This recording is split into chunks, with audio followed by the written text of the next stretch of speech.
கால் பாத வெடிப்பு. ஸோ என்னென்ன பிரச்சனைகள்ல இந்த கால் பாத வெடிப்பு ஏற்படுது?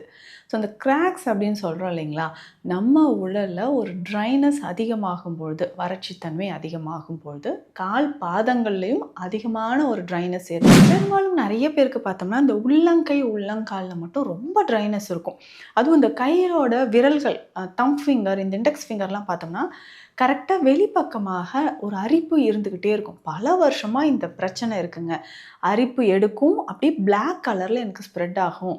இந்த அரிப்பு அப்படியே ஸ்ப்ரெட் ஆகி எனக்கு ஒரு குறிப்பிட்ட சர்க்குலரில் எனக்கு அப்படியே வந்துக்கிட்டே இருக்கும்னு சொல்லுவாங்க. சரி, இந்த மாதிரியான கால் பாதங்களில் ஏற்படக்கூடிய வெடிப்புகள், அதே மாதிரி கால் பாதத்தில் ஏற்படக்கூடிய கால் ஆணி, கான் ஃபுட் அப்படின்னு சொல்லுவோம்.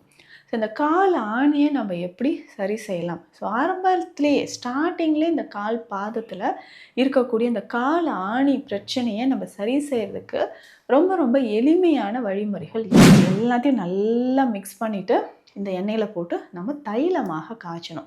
ஸோ லோ ஃப்ளேமில் நல்லா தைலமாக காய்ச்சி இதை வடிகட்டி எடுத்து வச்சிட்டோம்னா ரெகுலராக இந்த ஆயிலை யூஸ் பண்ணலாம். ஸோ கால்களில் வெடிப்பு இருக்குன்னா தவறாமல் இந்த ஆயில் ரொம்ப ரொம்ப பெஸ்ட்டு ரிசல்ட் நமக்கு கொடுக்கக்கூடியது. ரெகுலராக இரவு நேரத்தில் நம்ம யூஸ் பண்ணிக்கிட்டே வரோம். கால் பாத வெடிப்புலலாம் நல்லா உள்ள டீப்பாக இந்த ஆயில் போகிற மாதிரி அப்ளை பண்ணிக்கோங்க. ஸோ நைட் அப்படியே விட்டுறணும். ஸோ காலையில் திரும்பவும் நல்லா வாஷ் பண்ணிவிட்டு லைட்டாக இந்த ஆயிலை யூஸ் பண்ணிக்கணும்.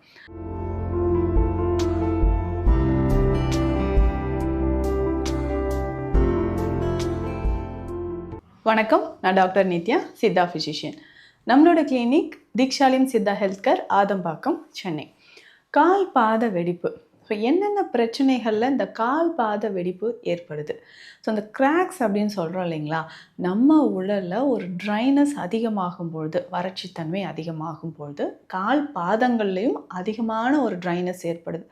பெரும்பாலும் நிறைய பேருக்கு பார்த்தோம்னா, இந்த உள்ளங்கை, உள்ளங்காலில் மட்டும் ரொம்ப ட்ரைனஸ் இருக்கும். அதுவும் இந்த கையோட விரல்கள், தம்ப் ஃபிங்கர், இந்த இண்டெக்ஸ் ஃபிங்கர்லாம் பார்த்தோம்னா, கரெக்டாக வெளிப்பக்கமாக ஒரு அரிப்பு இருந்துக்கிட்டே இருக்கும். பல வருஷமாக இந்த பிரச்சனை இருக்குங்க. அரிப்பு எடுக்கும், அப்படியே பிளாக் கலரில் எனக்கு ஸ்ப்ரெட் ஆகும். இந்த அரிப்பு அப்படியே ஸ்ப்ரெட் ஆகி எனக்கு ஒரு குறிப்பிட்ட சர்க்குலரில் எனக்கு அப்படியே வந்துக்கிட்டே இருக்கும்னு சொல்லுவாங்க. கொஞ்சம் க்யூர் ஆகுது, திரும்ப வருது. ஸோ இந்த மாதிரி இதுவும் ஒரு ட்ரைனஸ், எக்ஸ்ட்ரீம் ட்ரைனஸில் வரக்கூடியது தான். எக்ஸிமா கண்டிஷன்லேயும் இந்த மாதிரி வரும், ஃபங்கல் இன்ஃபெக்ஷன்லேயும் இந்த மாதிரி வருது. அதே மாதிரி தான் உள்ளங்கையில் ஒரு ட்ரைனஸ் ஏற்பட்டுக்கிட்டே இருக்கும். ஸோ வறண்ட தன்மை, சின்ன சின்னதாக நமக்கு வந்து கிராக்ஸ் இருக்கிற மாதிரி இருக்கும். கால் பாதங்கள்லேயும் இந்த மாதிரி வெடிப்புகள் அதிகமாக வர்றதை நம்ம பார்க்குறோம்.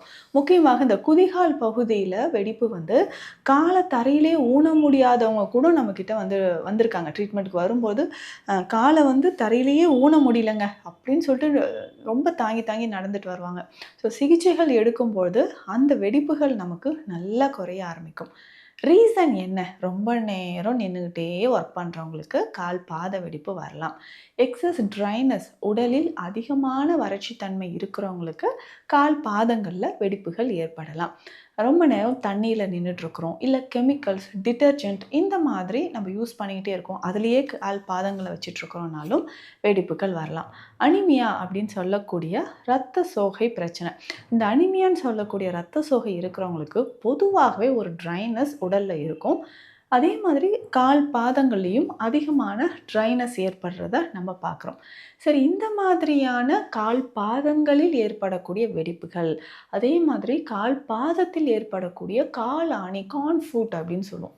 ஸோ இந்த கால் ஆணியை நம்ம எப்படி சரி செய்யலாம்? ஸோ ஆரம்பத்திலேயே ஸ்டார்டிங்லேயே இந்த கால் பாதத்தில் இருக்கக்கூடிய இந்த கால் ஆணி பிரச்சனையை நம்ம சரி செய்கிறதுக்கு ரொம்ப ரொம்ப எளிமையான வழிமுறைகள் இருக்குது. ஸோ பொதுவாகவே இந்த கால் பாதத்தில் நமக்கு வந்து எரிச்சல் இருக்குதுன்னு வச்சுக்கோங்களேன், அந்த வெடிப்பு இருக்குன்னா அதற்கான சிகிச்சை முறைகளும் நம்ம எடுக்கணும். ஃபஸ்ட்டு நம்ம பண்ண வேண்டியது மாய்ஸ்சரைசர், அதாவது ஈரப்பதத்தை, சருமம் வறட்சி ஆகாமல் இருப்பதற்கான வழிமுறைகள் தான் ஃபஸ்ட்டு நம்ம பார்க்கணும். ஃபஸ்ட்டு ரெகுலராக இது வந்து ஒரு 15லேருந்து 20 நாட்கள் நம்ம ஃபாலோ பண்ணும்போதே நல்ல ரிசல்ட் நமக்கு கிடைக்க ஆரம்பிக்கும். இப்போ கால் பாதம் இருக்குது இல்லைங்களா, நல்ல ஒரு வெது வெதுப்பான தண்ணீர் எடுத்துக்கணும். அதில் கொஞ்சமாக நம்ம வந்து திரிஃபலா சூரணம், கல்லுப்பு, ஆப்பிள் சிடர் வினிகர் ஒரு 20 ml அதில் சேர்த்துக்கணும். ஒரு சிலர் வந்து எப்சம் சால்ட் யூஸ் பண்ணுறீங்க, எப்சம் சால்ட் வேண்டாம். அது ஒரு சிலருக்கு என்ன ஆகுதுன்னா, டயபெட்டிக் பேஷண்ட்ஸாக இருந்தோம், இல்லை காலில் ஏற்கனவே நமக்கு வெடிப்பு இருக்குது, சிலருக்கு அது வந்து எரிச்சலை உண்டாக்குது. உண்டாக்குது. அதனால் சாதாரண நம்ம கல்லுப்புலேயே நிறைய மருத்துவ குணங்கள் இருக்குது. கல்லுப்பு மட்டும் ஒரு ஸ்பூன் போட்டுக்கலாம். திரிஃபலா சூரணம், கல்லுப்பு, ஆப்பிள் சிடர் வினிகர் இது எல்லாமே நம்ம சேர்த்துக்கலாம். சேர்த்துட்டு கால்களை ஒரு 10-15 நிமிடம் அந்த தண்ணீர்லேயே வச்சுட்டு நம்ம வந்து நல்லா மைல்டாக நல்லா வாஷ் பண்ணிவிட்டு ஒரு காட்டன் கிளாத்தில் நல்லா தொடச்சி எடுத்துடணும். கால் உலர்ந்த பிறகு இந்த ஆயில் நம்ம ரெகுலராக டெய்லி யூஸ் பண்ணணும். இரவு கண்டிப்பாக இது யூஸ் பண்ணணும். காலை நேரத்துலையும் நம்ம யூஸ் பண்ணிக்கலாம். ஸோ தொடர்ந்து இரவு நேரத்தில் நம்ம இதை வந்து ரெகுலராக யூஸ் பண்ணும்போது கால் பாத வெடிப்பு நம்ம பார்த்துட்டு இருக்கும்போதே சரியாயிடுச்சிங்க அப்படின்னு சொல்லுவாங்களா, அந்த மாதிரி ஒரு மேஜிக்கல் நமக்கு நடக்கும். ஸோ அப்போது இந்த ஆயில் எப்படி ரெடி பண்ணணும்? சிம்பிளாக நம்ம வீட்டிலே ரெடி பண்ணி வச்சுக்கலாம். எப்படி ரெடி பண்ணணும்னு சொல்கிறேன். நல்ல பலன் தரக்கூடியது. கால் பாத வெடிப்பு, ஸ்கின்ல ட்ரைனஸ் இருந்தாலும் இதை நம்ம யூஸ் பண்ணிக்கலாம்.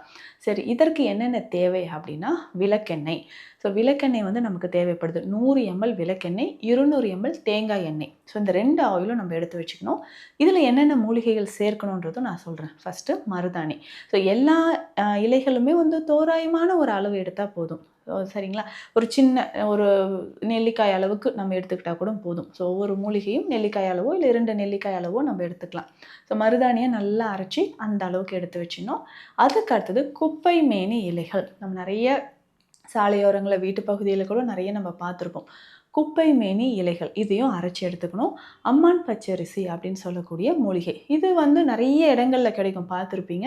ஸோ இது கிடைச்சாலும் நம்ம எடுத்து வச்சுக்கலாம். ஸோ இந்த 3 இலைகளாக இதனோட நம்ம என்ன பண்ண போகிறோம்னா மஞ்சள். ஸோ மஞ்சள் பொடி வந்து ஒரு 2 அல்லது 3 டீஸ்பூன் அளவுக்கு எடுத்து இதனோடைய சேர்த்து வச்சுக்கணும். வசம்பு பொடியும் அதே மாதிரி 3 டீஸ்பூன் அளவுக்கு எடுத்து இதனோட சேர்த்துக்கணும். ஸோ எல்லாத்தையும் நல்லா மிக்ஸ் பண்ணிவிட்டு இந்த எண்ணெயில் போட்டு நம்ம தைலமாக காய்ச்சணும். ஸோ லோ ஃப்ளேமில் நல்லா தைலமாக காய்ச்சி இதை வடிகட்டி எடுத்து வச்சிட்டோம்னா ரெகுலராக இந்த ஆயிலை யூஸ் பண்ணலாம். ஸோ கால்களில் வெடிப்பு இருக்குன்னா தவறாமல் இந்த ஆயில் ரொம்ப ரொம்ப பெஸ்ட்டு ரிசல்ட் நமக்கு கொடுக்கக்கூடியது. ரெகுலராக இரவு நேரத்தில் நம்ம யூஸ் பண்ணிகிட்டே வரோம். கால் பாத வெடிப்புலலாம் நல்லா உள்ளே டீப்பாக இந்த ஆயில் போகிற மாதிரி அப்ளை பண்ணிக்கோங்க. ஸோ நைட் அப்படியே விட்டுணும். ஸோ காலையில் திரும்பவும் நல்லா வாஷ் பண்ணிவிட்டு லைட்டாக இந்த ஆயிலை யூஸ் பண்ணிக்கணும்.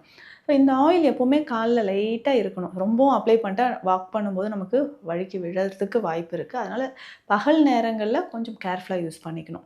ஸோ இது வந்து ரெகுலராக யூஸ் பண்ணும்போது ஒரு 2 வீக்ஸ் மேக்ஸிமம் 3rd வீக்லேயே நமக்கு நல்ல ரிசல்ட் கிடைக்கும். இதில் முக்கியமாக நம்ம ஃபாலோ பண்ணக்கூடிய உணவு முறைகளும் சொல்லிடுறேன். பித்ததோடம் அதிகமானால்தான் கால் பாதங்களில் நமக்கு வெடிப்பு ஏற்படுது. அப்போது இந்த பித்ததோடத்தை குறைப்பதற்கான வழிமுறைகள். ஸோ நல்ல உறக்கம், இரவு நேரத்தில் உறக்கம், உடல் உஷ்ணமாகாமல் பார்த்துக்கணும். ஸோ எண்ணெய் குளியல் ரொம்ப அவசியம். காலையில் கொஞ்சம் நீர் ஆகாரம் சிறந்தது. இந்த நீர் ஆகாரம் அதுக்கப்புறம் பார்த்தோம்னா இதில் கொஞ்சம் மோர் மற்றும் கற்றாழை சாறு ரெகுலராக நம்ம காலையில் குடிச்சிக்கிட்டே வரணும். ஸோ இந்த மாதிரி குடிக்கும்போது பிளட்டில் இருக்கக்கூடிய டாக்ஸின்ஸும் நமக்கு குறைய ஆரம்பிக்கும். ஸோ கழிவுகள் வெளியேற ஆரம்பிக்குது. ஸோ உடலில் இருக்கக்கூடிய குடல் பகுதியில் இருக்கக்கூடிய கழிவுகள் இது எல்லாமே வெளியேறும்பொழுது நமக்கு நல்ல ஒரு ரிசல்ட் கிடைக்க ஆரம்பிக்கும். ஸோ சருமம் ரொம்ப வறட்சி தன்மை இருந்ததுன்னா அதை சரியாக்கிறதுக்கு இந்த வழிமுறையை நம்ம ஃபாலோ பண்ணிக்கணும். இதை தாண்டி ரொம்ப ட்ரைனஸ், ஸ்கின்ல வந்து ரொம்ப ட்ரைனஸ் இருக்குது அப்படின்னு சொன்னால் அதற்கான சிறப்பு மருந்துகளும் நமக்கு இருக்குது. தேவைப்பட்டால் அதுவும் நம்ம எடுத்துக்கலாம். பேசிக்காக பார்த்தோம்னா சிவனார் வேம்பு குழி தைலம் இந்த மருந்தை நம்ம பயன்படுத்தலாம். பரங்கிப்பட்டை சூர்ணம், பலகரை அப்படின்னு சொல்லக்கூடிய உயர்ந்த மருந்து, பலகரை அப்படின்னு சொல்லக்கூடிய பற்ப மருந்து. ஸோ இது வந்து குரு மருந்து வகை அப்படின்னு நம்ம சொல்லலாம். ஸோ இது எல்லாமே நம்ம ரெகுலராக எடுக்கும்போது சருமத்தில் இருக்கக்கூடிய பிரச்சனைகள், சரும வறட்சி நமக்கு குணமாகுது. இதே மாதிரி கால் பாதத்தில் நிறைய பேருக்கு காலாணி பிரச்சனை இருந்தாலும் இந்த தைலத்தையே நம்ம யூஸ் பண்ணிட்டு வரலாம். அந்த இடத்துல மட்டும் என்ன பண்ணலான்னா கால் ஆணி இருக்கக்கூடிய இடத்துல பூண்டு எலுமிச்சை சாறு விட்டு நல்லா அரைச்சி அந்த கால் ஆணி இருக்கக்கூடிய இடத்துல நம்ம அப்ளை பண்ணிக்கிட்டே வந்தோம்னா கொஞ்சம் கொஞ்சமாக கால் ஆணி பிரச்சனையும் நமக்கு குணமாக ஆரம்பிக்கும். ஸோ கால் பாதங்கள் வந்து ரொம்ப முக்கியமானது. உடலில் ஏதாவது பிரச்சனைகள் இருந்தால் அந்த ட்ரைனஸ் இருக்குன்னா உடலும் ட்ரையாக இருக்குது அப்படின்றத நமக்கு ஒரு சிம்டம்ஸாக சொல்லக்கூடியது.